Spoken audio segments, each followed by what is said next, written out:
आप सभी को मेरा श्री गौरी शंकर सीताराम राधे श्याम। श्री गौरी शंकर दरबार में मैं सुयश अग्रवाल आप सभी का स्वागत करता हूँ। सभी को प्रणाम नमस्कार और प्रेम भरे हृदय से सभी को वंदन। सभी भक्तों को मेरा वंदन। तो भैया देखिए, पिछली वीडियो का जो विषय था वो था नरसिंह भगत जो होते हैं उनके पुत्र की मृत्यु हो जाती है। तो वो बात मैंने पिछली वीडियो में बताई थी। उससे पहले जैसा कि बड़े आनंदित प्रसंग चल रहा था, आप सभी ने वीडियो सुनी होगी तो पता होगा, उनके पुत्र की सगाई होती है। उसके बाद विवाह होता है जिसमें कि स्वयं साक्षात भगवान श्री द्वारिकाधीश जी अपने सभी अनुचरों के साथ उनके बाराती बन करके आते हैं। रूप बदल करके भगवान नरसिंह मेहता की बारात में चलते हैं। उसके कुछ ही दिनों बाद विवाह के पश्चात उनके पुत्र की मृत्यु हो जाती है। तो बस पिछली वीडियो का इतना ही बताया गया था पिछली वीडियो तक में। अब उससे आगे की बात देखिए, शुरू करते हैं। इस वीडियो का विषय है श्राद्ध पर श्रद्धा, यानी कि श्राद्ध कहाँ से आ गए और क्या बात हो रही है वो अब आपको इस वीडियो में पता चलेगा। अब हम शुरू करते हैं। देखिए, अब जब उनके पुत्र की मृत्यु हो गई तो उसके 6 महीने बाद ही जैसा कि आपको पता होगा, पिछली वीडियो में उनके पुत्र की मृत्यु की ही बात आई थी, तो उससे अगला ही प्रसंग अब ये है। 6 महीने बाद भैया शुरू हो जाता है पितृपक्ष। तो जहाँ की प्राय सभी लोग जानते हैं, गुजरात काठियावाड़ वहाँ के क्षेत्रों में पितरों के निमित्त श्राद्ध विधि पूर्वक करके पिंडदान करते हैं और उस दिन ब्राह्मण भोजन कराते हैं। तो खैर, ये भक्तराज का जन्म गुजरात में हुआ था तो गुजरात नाम ले दिया गया, लेकिन ये तो पूरे भारतवर्ष का ही नियम है। जहाँ पर श्राद्ध होते हैं तो वहाँ पितरों के निमित्त श्राद्ध विधि पूर्वक कराया जाता है। तो अब भैया नरसिंह मेहता जी के पिताजी की श्राद्ध तिथि आई जो थी सप्तमी। अब उनके माता पिता तो बचपन में ही मर गए थे, जैसा कि सबसे पहली वीडियो में बताया गया था। आप उसे भी सुन लेना तो आपको पता चले। जब शायद मेरे ध्यान आ रहा है भगत जी 5 वर्ष की आयु के थे, तभी उनके माता पिता का देहांत हो गया था। तो अब क्या होता है कि वंशीधर ने उस दिन श्राद्ध करने का निश्चय किया।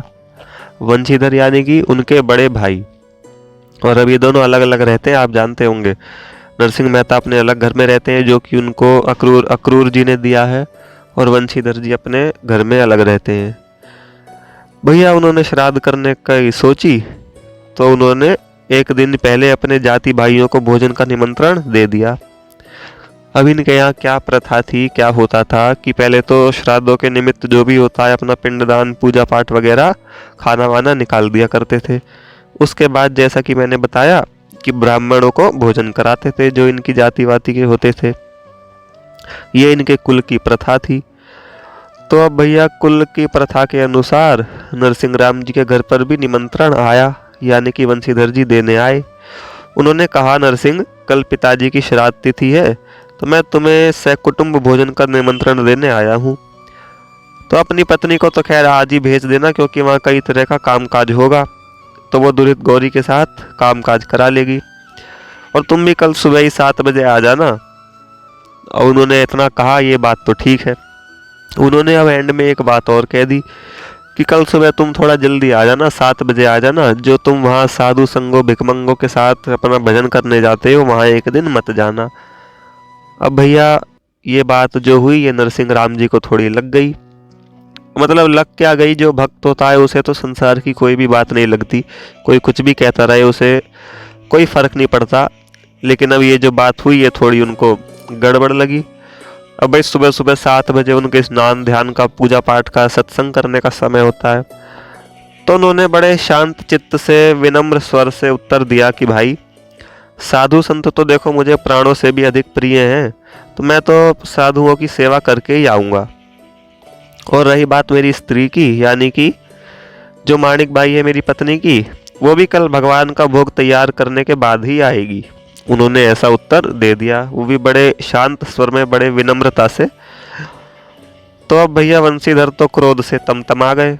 वो बोले, देखो जरा, भीख मांग मांग कर जो साधु सेवा करता है वो घमंड करने वाले का इतना मिजाज।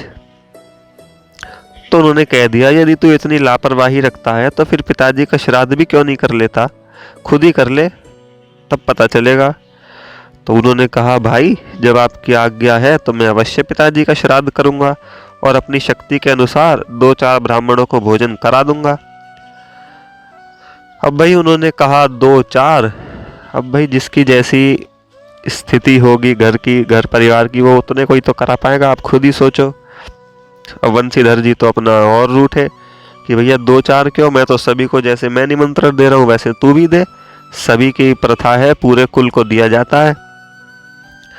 अब नरसिंह राम जी अपना थोड़े शास्त्रों की बात बताएं कि देखो, श्राद्ध में सगे संबंधी और जाति भाइयों को भोजन कराना तो एक व्यावहारिक है और ऐसा उचित भी है, लेकिन हम लोग तो शास्त्रों के आधार पर चलते हैं।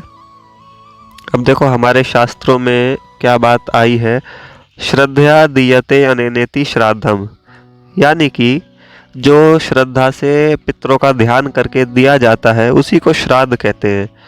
श्राद्ध का मतलब क्या होता है कि यार हमारी पितरों के ऊपर, हमारे जो पुराने पूर्वज हैं, पितर हैं, उनके ऊपर हमारी श्रद्धा है। तो वो बोले इसी वाक्य को सिद्ध करते हुए हम तो जो भी हमारे साथ हमारे हिसाब से हो पाएगा हम उसी में अपनी पूर्ण श्रद्धा करके जितना भी हो पाएगा उतना कर देंगे। तो अपने स्वाभाविक शांति के साथ नरसिंह राम जी ने निवेदन किया। अब भला मानो इतना सुन के तो उनके जले पर नमक छिड़क दिया कि एक तो आने से मना कर रहा है और एक इतना घमंड भिखमंगों के साथ रहता है, मांग कर खाता है, और अब श्राद्ध करने में भी आनाकानी कर रहा है। बोले जब पूरे निमंत्रण ही पूरे कुल को दिया जाता है तो 2-4 को क्या कर लेगा तू। तो उन्होंने अपना वही शांति से बता दिया कि जी मेरी हैसियत ही इतनी है, 2-4 को ही हो पाता है। और श्राद्ध का मतलब ही ये है कि हमारे शास्त्रों पुराणों में बात ये आई है, श्रद्धया दीयते अनेनेति श्राद्धम, यानी कि जो भी श्रद्धा से दिया जाता है उसी को श्राद्ध कहते हैं।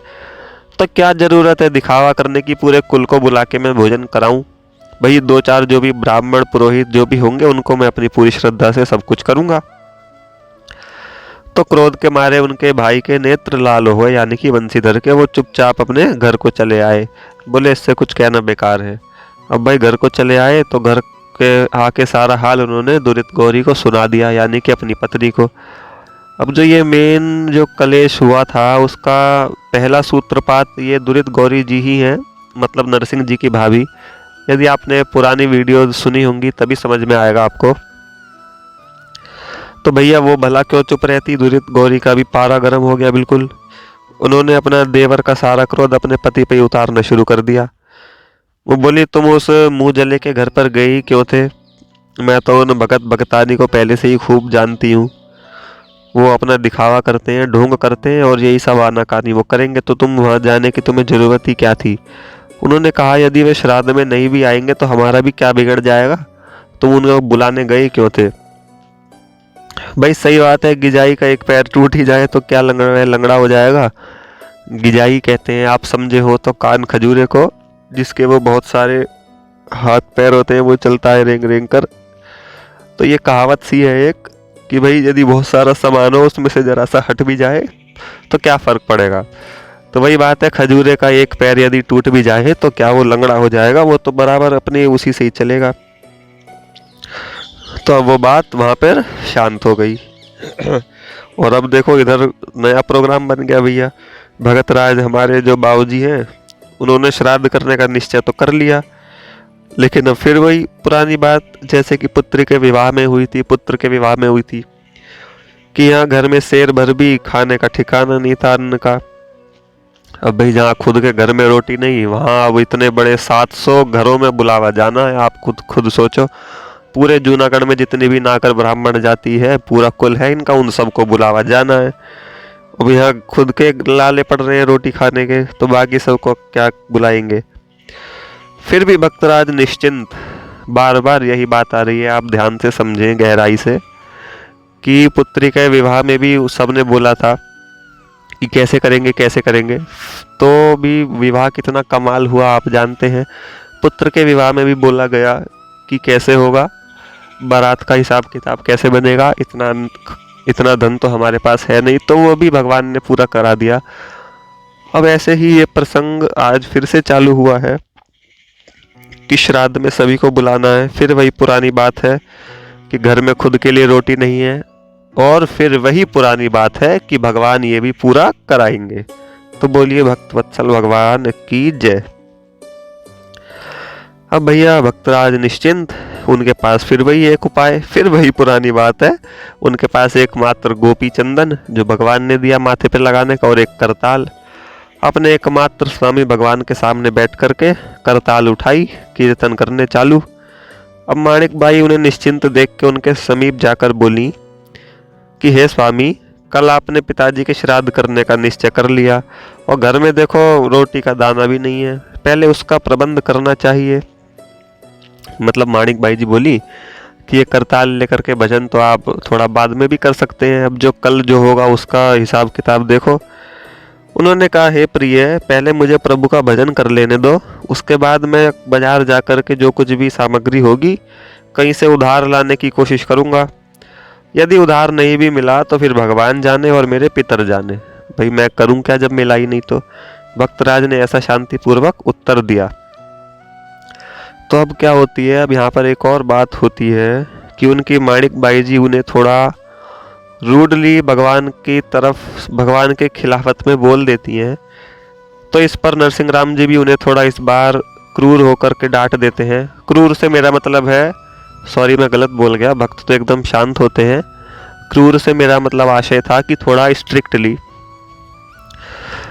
तो अब उनकी पत्नी देवी उनसे क्या कह देती हैं कि हम उन परमात्मा को तो नाथ तो अपना मान बैठे हैं, परंतु उनके घर पे न्याय कहाँ है। देखिए भाई के घर पर तो इतनी अधिक संपत्ति है और हमें नित्य अपने पेट की ही चिंता लगी रहती है। इतना कहते कहते माणिक बाई जी रोने लगती हैं।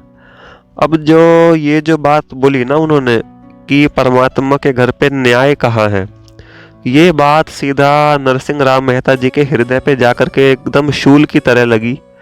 उन्हें इस बात की जरा सी चिंता नहीं है कि कल 700 घरों से लोग आने वाले हैं और रोटी भी नहीं है, लेकिन उन्हें ये बात बड़ी मतलब एकदम चुभ गई, हृदय उनका टूट गया। अब वो उन्हें थोड़ा डांटते हैं कि हे साध्वी, तू बार बार ऐसी घृणित बात क्यों कहती है और उन पर अश्रद्धा प्रकट क्यों करती है। वो बोले भाई, जिसने भगवान का अनुभव नहीं किया, जिसने भगवान को देखा नहीं है, जाना नहीं है, पहचाना नहीं है, उसका ऐसी बातें करना तो संभवतः उचित है। बिल्कुल वो भगवान पर टिप्पणी कर सकता है, क्योंकि जेन्युइन बात है, सही बात है। जब उसने भगवान को कुछ अनुभव ही नहीं किया तो वो कुछ भी बोलता रहे, भाई क्या फ़र्क पड़ता है। लेकिन वो फिर पुरानी बातें याद दिलाते हैं कि देखो बिल्कुल ऐसी स्थिति तो हमारी कुंवर बाई के विवाह में भी थी, जब उसको दहेज दिया जाना था तब भी तुम कह रही थी कि परमात्मा कहाँ है और हमारा दहेज कैसे दिया जाएगा, तो देखो कितना बढ़िया दहेज दिया गया। फिर तुम बोली कि पुत्र का विवाह कैसे होगा, घर में खाने को रोटी नहीं है, तो भगत जी बोले देखो फिर भी कितना बढ़िया विवाह हुआ।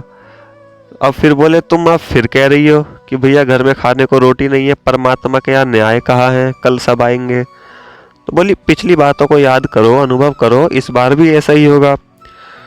फिर वो कह देते हैं अंततः सावधान देवी, मतलब अपनी पत्नी को, यदि तुम इसी तरह घृणित बातें करती रहोगी, अश्रद्धा प्रकट करती रहोगी, तो मुझे मजबूरन थोड़ा सा अलग होकर के रहना पड़ेगा, क्योंकि मैं जो भगवान पर अश्रद्धा प्रकट करते हैं बार बार, मैं उनके साथ ऐसे नहीं रह सकता कि मेरा दुर्भाग्य है कि मेरी अर्धांगिनी होकर भी तुम्हारे अंदर अश्रद्धा का भाव है। फिर वह समझाते हैं कि देखो जो सोना होता है सच्चा, उसे ही तपना पड़ता है, उसे ही ताड़ना सहनी पड़ती है, दुखों को सहते हुए कसौटी पर चढ़ना पड़ता है। तो तुम इसे सहन करो, तुम इसे थोड़ा सा दृढ़तापूर्वक लो। मेरा दृढ़ विश्वास है कि उस परम पिता के दरबार में कभी भूल कर भी अन्याय नहीं होता। उन्होंने इस तरीके से कुछ अपनी पत्नी की बातों का समाधान किया। अब पत्नी देवी की आंखें खुल गई थोड़ी सी, मतलब वो होश में आई। उन्हें भी अपनी भूल का एहसास हुआ कि मैंने ये क्या कह दिया, मैंने ये न्याय वाली बात परमात्मा के लिए कैसे कह दी, जिसका दरबार तीनों लोकों में मान्य है, जिसके दरबार में कभी भी अन्याय नहीं होता, मैंने उनके लिए ऐसा कह दिया। अब वो उनके इससे भी अधिक कोई कष्ट आ पड़े तो मैं विचलित नहीं होंगी और इस कृपालु जगन्नाथ पर पूर्ण विश्वास रखूंगी। उन्होंने ऐसा कह करके नरसिंह राम जी को सांत्वना दी। और फिर क्या होता है, वो कहती है कि देखो मेरे पास ये 2 मासे का एक सोने का कर्णभूषण है। कर्णभूषण यानी कि जो कान में बाली पहनते हैं ना, वो तो उसे बेचकर जो आवश्यक सामग्री मिले आप उसे ले आइए और कल का काम चलाइए। तो माणिक भाई जी उन्हें इतना कहते हुए माणिक भाई उन्हें अपने वो जो कान की बाली होती है वो उनके हाथ में दे देती हैं। देखो भाई सही बात है, यही एक स्त्री की पहचान है। जैसा कि मेरे अभी अभी लाइन ध्यान आई है, धीरज धर्म मित्र अरु नारी, आपद काल परखिए चारी, कि धन के नाश होने पर ही स्त्री की परीक्षा होती है। अब भाई मैं आजकल की जैसे बात करूं तो पति जिसे दिखे कंगाल है वो घर छोड़ के ही भाग जाती है। वो अपना कहे कि तू अपना रह या निर्धन, मैं तो जा रही हूँ, जिसके पास पैसा होगा वहां जाके रहूंगी। आजकल की स्त्रियां ये है। और उस समय की देखो भाई, सच्ची अर्धांगिनी वही है जो पति की आपत्ति में भी उसे धैर्य प्रदान करे और उसके दुख में स्वयं भागी बने। तो वो अपना सोने की जो कान की बाली होती है वो भगत राज को दे देती है कि जाओ अपना जो भी हिसाब किताब कल का बने उसका प्रोग्राम बना करके सामान ले आओ। अब माणिक बाई जी का आभूषण लेकर हमारे प्यारे भक्तराज नरसिंह राम मेहता जी बाजार में गए और उसे बेच करके उन्होंने सारी जरूरी चीजें मोल ले ली, मतलब खरीद ली। अब जो होता है केवल घी लेना बाकी रह जाता है। अब भाई देखो घी तो काफ़ी ज़रूरी है, घी हो तेल हो रिफाइंड हो, मतलब जो भी हो आप समझ गए होंगे, रसोई का काम है ये तो। भाई रोटी बनेगी, सब्जी बनेगी, पूरी बनेगी, कुछ भी बनता हो, हलवा बनेगा, वो रूखा कैसे बनेगा? बनेगा तो घी में ही, तेल में ही, कुछ भी हो, मतलब लिक्विड जैसा। तो अब जो उन्होंने वो सोने की बाली बेची उसमें से सारा सामान तो ले लिया, बच गया घी। बाकी सामान लेकर के वो अपना घर पर आ गए।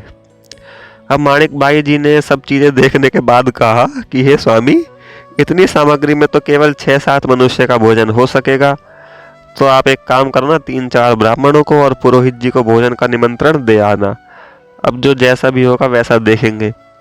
अब भाई जब सामान 6-7 का है और बुलावा देने की बात है 600-700 घरों में, तो आप समझो कितनी विकट परिस्थिति है। लेकिन भगवान ये परिस्थिति भक्त के जीवन में अवश्य अवश्य देते हैं। वो भक्त की श्रद्धा को, विश्वास की दृढ़ता देखते हैं कि उसकी भगवान पर कितनी है। भक्तराज फिर वही निश्चिंत बोले, जब वो हो ही नहीं पा रहा, प्रबंध हो ही नहीं पा रहा, तो भाई कैसे करें? तो ठीक है 6-7 कोई भोजन करा देंगे हम तो। वैसे भी वही वाली बात है, श्रद्धा दीनियते, कि जो श्रद्धा से दिया जाए वही श्राद्ध है। तो वो जो 6-7 आएंगे हम उन्हें अपनी पूरी श्रद्धा से सेवा करेंगे। तो मेहता जी अपना नागरों के चबूतरे पे आते हैं, जो उनके बीचों बीच वहाँ नगर के बना हुआ था, जहाँ शाम को सब अपना बातचीत कर रहे होते हैं। वहाँ पर जाति के कई प्रतिष्ठित व्यक्ति बैठे होते हैं। तो भक्तराज को देख करके कोई एक हंसता हुआ नागर कहता है, क्यों भगत जी, आज किधर को जा रहे हो? कहते हैं भाई कल पिताजी का श्राद्ध है, तो 2-4 नागर भाइयों और पुरोहित जी को भोजन का निमंत्रण देने आया हूँ। नरसिंह राम जी ने अपना सरलता पूर्वक कहा। तो अब जो वो आदमी कहता है नागर ब्राह्मण, वो अब इनका मतलब एक षड्यंत्र रचता है। अब देखो ध्यान से सुनना, गहरी बात है, समझने वाली बात है कि पहले वीडियो में भी ये बात आई है कि नरसिंह राम जी के साथ अब प्रेम करने वाला भगवान के सिवा कोई नहीं बचता। सारे जूनागढ़ में जितने भी नागर जाति के लोग होते हैं वो सब इनको घृणा की दृष्टि से देखते हैं। बनते तो सरल हैं इनके सामने, लेकिन कोई भी इनको मतलब अपना नहीं मानता। तो अब क्या होता है, ये अपने दिमाग में जितने भी वहाँ चबूतरे पर बैठे होते हैं बड़े बड़े लोग, वो अपना थोड़ा षड्यंत्र रचना शुरू करते हैं कपटपूर्ण, कि इस भक्त की थोड़ी भक्ति देखी जाए, इसे आजमाया जाए, हम भी देखें ये क्या करेगा। तो वो आदमी कहता है कि भाई फिर 2-4 नागरों को ही क्यों, बाकी लोगों का क्या दोष है? क्या ये सब लोग आपके पिताजी के श्राद्ध के अवसर पर घर पे नहीं आ सकते, भगवान का प्रसाद नहीं पा सकते? और अब उन्होंने कहा, नरसिंह राम जी ने अपना सरलता से, वो तो फिर वही कि जी भगवत प्रसाद के तो सभी अधिकारी हैं, लेकिन कल तो मेरे बड़े भाई के घर पर भी श्राद्ध है ना, तो सारी जाति का निमंत्रण वहीं पर होगा, तो खैर मेरे घर पर कौन आना चाहेगा? भगत राज ने ऐसा कहा। तो वो कहते हैं कि मेहता जी, वंशीधर के घर पर जाति भोजन का निमंत्रण होने पर भी आपको दुख मानने की कोई चिंता नहीं है। आपके घर चलकर भी हम सब लोग भगवान को समर्पित किया हुआ प्रसाद पाएंगे और अपने शरीर को पवित्र करेंगे। अब भैया उन्होंने अपना ऐसा कपटपूर्ण भाषा में कहा। मतलब देखो, भाषा तो उनकी सरल है लेकिन हृदय में कपट है। उन्होंने ऐसा क्यों कहा? क्योंकि वो सब जानते हैं कि नरसिंह के पास कोई आमदनी का स्रोत नहीं है, वो इतने सारे लोगों की व्यवस्था नहीं कर पाएगा। वो खुद ही बेचारा आकर के 5-6 लोगों को ढूंढ रहा है, तो वो इतने सारे 700 लोगों को, मतलब 700 घरों के लोगों की व्यवस्था कैसे कर पाएगा? तो वो सब जानबूझ करके मतलब नरसिंह राम जी को अपनी बातों में फंसा लेते हैं कि हम भी आएंगे और हम भी आएंगे और हम सब भी आएंगे, तो मिल करके अपना षड्यंत्र सोचते हैं कि हमारा सफल हो गया। लेकिन अब जो बेचारा भक्त होता है वो होता है सरल, अपना हृदय से भी सरल और बाहर से भी सरल।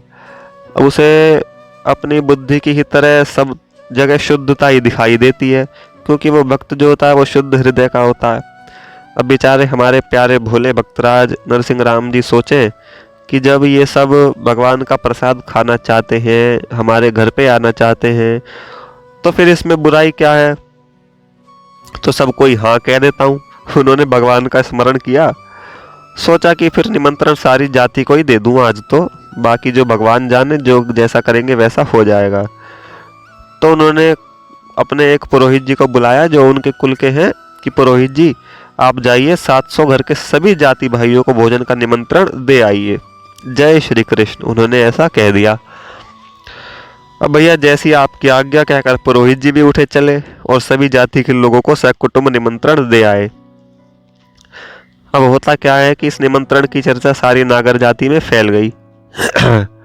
और अब फैले भी क्यों ना भाई, आप सोचो जो बिल्कुल निर्धन, एक तरीके से आज के ज़माने के बारे में सोचो कि कोई झुग्गी में झोपड़ी में रहता हो और वो कहे सबके घर घर जा कर के कि आइए मेरे घर भोजन है, आइए मेरे घर भोजन है, तो कोई क्या सोचेगा, कोई क्या कहेगा कि मतलब क्या हो गया?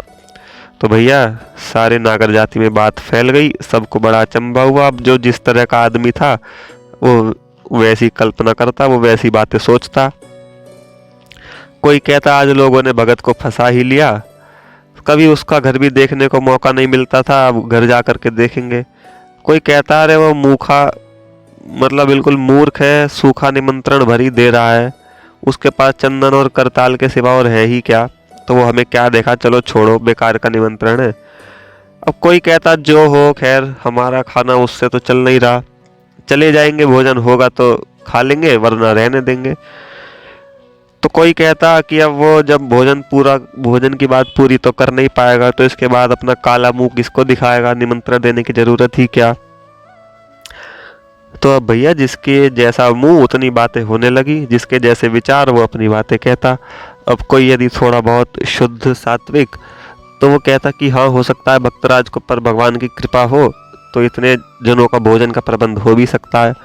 अब जो थोड़ा वही नास्तिक, ज़्यादातर वहाँ नास्तिक ही थे भक्तराज के अलावा, वो कहे कि पता नहीं कैसे होगा, वो सब निंदा करे भक्तराज की। तो बस इस वीडियो का विषय जो था, प्रसंग जो था, वो इतना ही था लगभग।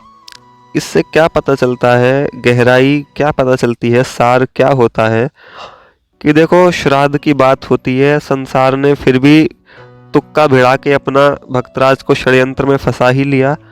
मतलब संसार की दृष्टि से कह रहा हूँ मैं, संसार सोचता है कि हाँ जी ये हमारे जाल में फंस गया कबूतर, अब इसके उड़ने का कोई चांस नहीं है। भक्तराज फिर वही वाली बात, भक्तराज को कुछ पता भी नहीं है, वो बेचारे भोले भाले अपना वो सोच रहे हैं कि हाँ सच में ये सब आना चाहते हैं हमारे घर पे। तो अब देखते हैं। तो अब जो विषय था, मेन बात थी कि श्राद्ध पर श्रद्धा। तो अब उनकी भगवान पर श्रद्धा देखो, विश्वास देखो, उन्हें खुद को पता है कि हाँ घर में खाने के लिए एक रोटी का टुकड़ा भी नहीं है, लेकिन फिर भी वो अपने भगवान के विश्वास पर, अपने भगवान के ऊपर श्रद्धा रख करके सभी 700 घरों के लोगों को निमंत्रण दे देते हैं।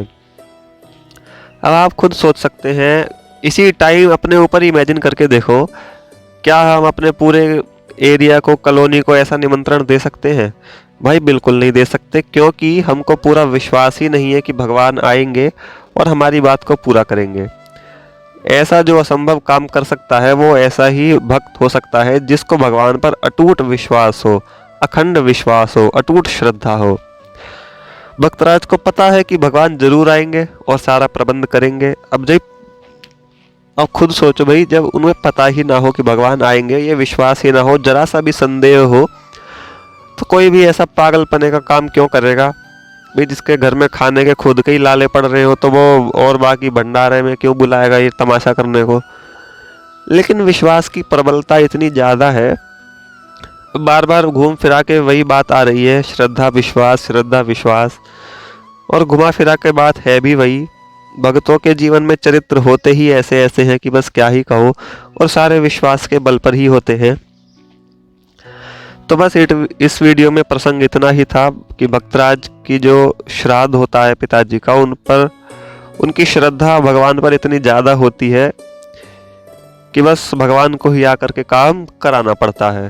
तो इस वीडियो में इतना ही। अगली वीडियो में प्रसंग आएगा कि भगवान स्वयं उनके पिताजी का श्राद्ध आकर के पूरा करवाते हैं। वो भी बड़ा आनंदित प्रसंग है और बहुत प्रसिद्ध है वो भी। तो चलिए फिर, इतने सभी को आनंद मंगल सहित श्री गौरी शंकर सीताराम, राधे श्याम।